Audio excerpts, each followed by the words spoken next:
प्रिय श्रोताओ, आज हम विश्वास वाली प्रार्थना का भेद सीखेंगे। इसके लिए मैं परमेश्वर का वचन पढ़ता हूं। नए नियम की दूसरी पुस्तक मरकुस सुसमाचार उसका 11वां अध्याय और 22 और 23वां वचन। यीशु ने उसको उत्तर दिया कि परमेश्वर पर विश्वास रखो।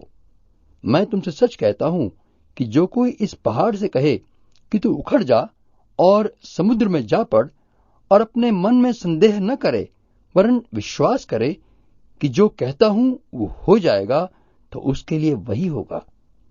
परमेश्वर के वचन में ये अद्भुत आशीष की शिक्षा है कि प्रार्थना का उत्तर मिलता है।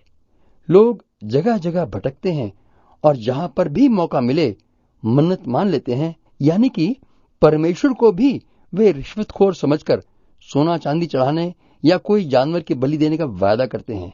अगर 10 जगह में से एक में भी पूरी हो गई तो वहीं की मशहूरी फैलती है। इसलिए मात्र प्रार्थना का उत्तर मिलना साधारण लोगों के लिए बड़ी भेद की बात है। इसीलिए पूछते हैं, मुझे ऐसा विश्वास कैसे आएगा कि मैं जो भी मांगूं मुझे विश्वास हो कि मिल जाएगा। इसीलिए प्रभु यीशु ने कहा, परमेश्वर पर भरोसा रखो। ये विश्वास प्रार्थना के बाद वाले विश्वास से पहले आता है। वायदे पर विश्वास आने से पहले वायदा करने वाले पर विश्वास होना जरूरी है। इसलिए परमेश्वर के साथ हमारा मेल तथा प्रेम व्यक्तिगत रूप में हो, यानी कि परमेश्वर ही हमारे लिए सब कुछ हो। यदि हम उसकी हजूरी में हमारा जीवन, हमारा दिल खुली किताब की तरह से रखते हैं, तो उसकी मौजूदगी भी प्रकट हो जाएगी और तब उसके वायदे पर विश्वास करने की सामर्थ, हिम्मत बढ़ जाएगी। इसलिए सबसे पहले हमारा कान उसके वचन या वायदे को सुनने लगे कि परमेश्वर का वचन क्या वायदा कर रहा है। तब आंख देखती है कि मुझे क्या मिल रहा है। इसलिए वायदे को सुनना बेहद जरूरी है। उस आवाज का लहजा या उच्चारण हमें विश्वास करने की हिम्मत देता है। उसके दर्शन की ज्योति वायदे को लेने की मेरी हिम्मत बढ़ा देती है। ये दर्शन उसकी आवाज सुनने के द्वारा ही होता है। जब हम उसके अस्तित्व को पहचान लेते हैं, तभी हम जान सकते हैं कि ये वायदा करने वाला कौन है। तभी हम जान लेते हैं कि परमेश्वर वास्तविक है। तो उनके वायदे पर विश्वास करना भी साथ ही साथ आता है। इसी कारण यीशु कहते हैं, परमेश्वर पर भरोसा रखो। इसलिए जीवित परमेश्वर की तरफ आंखें उठाए रखो, ताकि परमेश्वर का पवित्र दर्शन हमारे दिलो दिमाग पर छा जाए। परमेश्वर पर विश्वास करने के लिए साधारण मन से उस पर ध्यान करें कि वह कौन है, और उसे अपनी उपस्थिति हम पर प्रकट करने दें।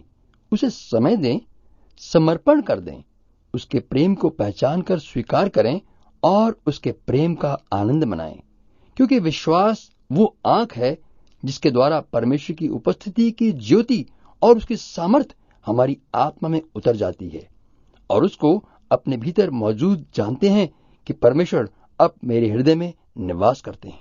इसी तरह विश्वास वो कान है जिसके द्वारा परमेश्वर की आवाज सुनी जाती है, क्योंकि पिता परमेश्वर हमसे पवित्र आत्मा द्वारा बात करते हैं।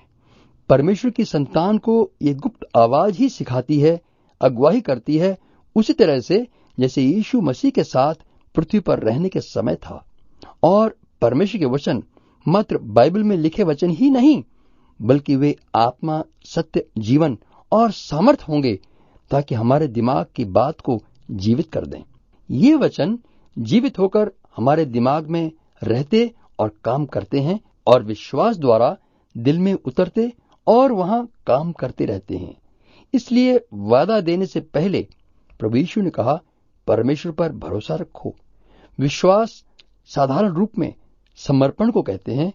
जो परमेश्वर मुझसे कह रहे हैं, उसके सामने उन वायदों को मैं समर्पण करता हूं। विश्वास द्वारा मैं अपने आप को परमेश्वर के हाथों में सौंप देता हूं, ताकि उसकी महिमा और प्रेम मेरे दिल में भर जाए और राज्य करे। विश्वास का दूसरा नाम संगति है। जब हम परमेश्वर की जीवित संगति में शामिल हो जाते हैं, तो ऐसा विश्वास जो उसे देखता व सुनता है, तो फिर प्रार्थना के वायदे पर भरोसा करना आसान हो जाता है। इसलिए विश्वास वाली प्रार्थना की जड़ विश्वास के जीवन में है। इसलिए विश्वास से प्रार्थना करना परमेश्वर का वरदान है, जो कि परमेश्वर से बातचीत करते रहने से हमारी आत्मा व प्राण में बढ़ता है। क्योंकि जो व्यक्ति पिता को जानता है और हमेशा उसकी संगति में रहता है, तो उसके वायदा के पूरे होने में विश्वास करना साधारण सी बात है। और ये विश्वास का जीवन और विश्वास की प्रार्थना का गहरा संबंध न समझने के कारण ही हमारी प्रार्थना में सामर्थ काम नहीं कर पाती। अधिकतर लोग परमेश्वर से उत्तर पाने के लिए पूरे मन से परमेश्वर के वचन या वायदे को लेकर ध्यान लगाकर प्रार्थना करते हैं, और जब उत्तर नहीं मिलता तो आशा छोड़ देते हैं। ध्यान रखें, वायदा तो सच्चा है, लेकिन उसे विश्वास से लेने की सामर्थ उनमें नहीं है। कारण एक ही है कि विश्वास की संगति का जीवन नहीं है। ध्यान से सुने कि प्रभु यीशु क्या कह रहे हैं। परमेश्वर पर भरोसा रखो। जी हाँ, जीवित परमेश्वर पर। अपने विश्वास का ध्यान परमेश्वर पर लगाएं। वायदे से ज्यादा ध्यान परमेश्वर पर जरूरी है, क्योंकि उनका प्रेम, उनकी सामर्थ, उनकी मौजूदगी हमारे मन में विश्वास को जगा देगी। जैसे डॉक्टर कहेगा कि हाथ पांव से मजबूती के काम करने के लिए पूरे शरीर का स्वास्थ्य ठीक होना चाहिए, उसी तरह कमजोर विश्वास की बीमारी दूर करने के लिए परमेश्वर के साथ हमारा सारा आत्मिक जीवन परमेश्वर की संगति में होना चाहिए। परमेश्वर में विश्वास करना सीखें कि परमेश्वर को थामे रहें, ताकि परमेश्वर आपके जीवन पर पूरा अधिकार कर ले। तब वायदा लेना साधारण बात होगी। इसलिए जो परमेश्वर को जानता है और उस पर भरोसा करता है, उसके लिए वायदे को प्रार्थना में मांग लेना व पा लेना आसान सी बात होगी। आइए प्रार्थना करें। दयालु पिता परमेश्वर, आपका धन्यवाद करता हूं कि आपने मेरी आंखें खोल दी कि मुझे प्रार्थना करने से पहले आपकी संगति में बढ़ना सीखना है। अभी से मैं आपसे मांगता हूं प्रभु, अपनी संगति में आप मुझे बिठा लें, आपकी सामर्थ्य में बैठूं, आपके अनुग्रह से मैं आगे बढ़ूं। यीशु के पवित्र नाम में आमीन।